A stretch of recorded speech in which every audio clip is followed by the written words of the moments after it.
আসসালামু আলাইকুম রহমতুল্লাহ বারাকাতুহ। আজকে আমি কোনো কোরআন হাদিস দলিল দিয়ে আপনাদেরকে বুঝাবো না, কারণ অনেক সময় দেখা গেছে আমি কোরআন হাদিস দলিল দিয়ে কথা বললে অনেকে আবার আমাকে নিয়ে বাজে মন্তব্য বা টহল করেন। আমি আজকে কিছু বাস্তবতা দিয়ে একটু কথা বলি। এই জন্য যাই হোক, আপনারা দেখবেন আকাশ থেকে যখন বিমান নামে ল্যান্ড হয় তখন নেমেই সে থেমে যায় না, অনেক দূর দৌড়িয়ে যায়, গিয়ে তারপরে দৌড়াতে থাকে, এরপরে দিয়ে তো থামে। কারেন্টের বিদ্যুতের ফ্যান দেখবেন তো যখন অফ করা হয় সে যে চলছিল সেই সাথে সাথে কিন্তু স্টপ হয়ে যায় না। গাড়ি ট্রেন গাড়ি যখন চলে, যখন স্টেশনে থামে তখন কিন্তু সাথে সাথে থামে না, এটার গতিবেগ থাকে।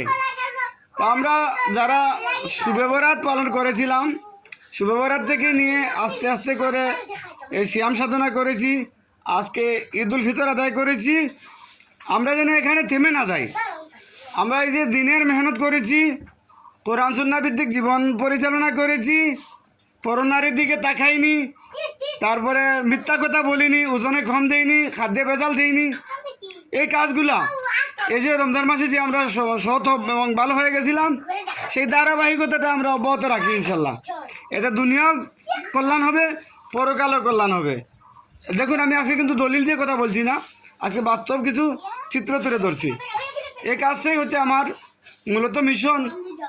আর আপনারা হয়তো ভাববেন যে আমি ফেসবুকে লেখা দেই বা ভিডিও দেই মনে হয় টাকা ইনকামের জন্য। না, আমার পেজ বা আইডি মনিটাইজেশন করা নেই। আর যেখানে কথা বলছি সেটা হচ্ছে আমার ফেসবুক আইডি, এটা পেজ নয়।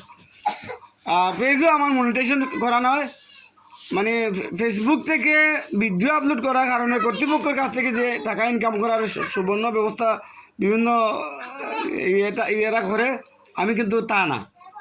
আল্লাহর কসম করে বলছি, ফেসবুকে কোনো ভিডিও দিয়ে মানুষের ভালোবাসা পাই, মানুষের আমার জনপ্রিয়তা হোক, এই জাতীয় মূল লক্ষ্য এবং উদ্দেশ্য আমার নয়। আমার মূল লক্ষ্য উদ্দেশ্য হইল পুঞ্জবিত অন্ধকার থেকে মানুষদেরকে আলোর দিকে নিয়ে আসা, মানুষ যে বিভ্রান্তির মধ্যে পড়ে গেছে তাদেরকে একটু দিক নির্দেশনা দেওয়া, এটাই হচ্ছে আমার মূল মিশন। আমি দল মত পার্টি জাতি ইত্যাদি ইত্যাদি এগুলা নিয়ে আমি টহল করি না।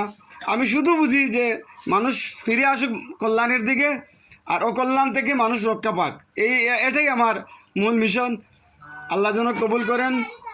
আর বাজে মন্তব্য করেও আপনারা আমাকে সহযোগিতা করতে পারেন, এটা আপনার ওপেনিটি আছে, কিন্তু আমি অনুরোধ করবো আর কি ভালো কথা ব্যবহার দিয়ে আমাকে সাপোর্ট করবেন, আমি সেই প্রত্যাশা করি। কারণ আমরা তো সবাই মুসলমান, আর মুসলমানদের জন্যই আমার এই টিপসগুলা। আল্লাহ কবুল করুন। আর এই যে সারা আমরা শুভরাত থেকে এ পর্যন্ত ঈদের দিন পর্যন্ত যে আমলগুলা করেছি, সময় মতো নামাজ পড়েছি, রোজা রেখেছি, পরনারীর দিকে তাকাই নাই, ওজনে কম দেই নাই, খাদ্য ভেজাল দেই নাই, স্মাইলিং, মানে খারাপ কাজ আমরা যারা একদম ছেড়ে দিয়েছি, আমরা যেন সেই গতিটা অব্যাহত রাখি, এটুকুন আবদার। আল্লাহ সকলের সহায় হন। আর আমার জন্য দোয়া করবেন। আমি আসলে অনেক দিন ধরে শারীরিকভাবে বেশ অসুস্থ, আর এই অসুস্থতা শুধু আমি জানি, আল্লাহ জানে, আর অনেক মানুষ আছে তা বিশ্বাস করতেই চায় না। দোয়া করবেন, আল্লাহ সহায়। লা বাসা তহরুন ইনশাআল্লাহ। রব্বানা লা তুযিগ কুলুবানা বা'দা ইয হাদাইতানা ওয়া হাব লানা মিন লাদুনকা রাহমাতান ইন্নাকা আনতাল ওয়াহ্হাব।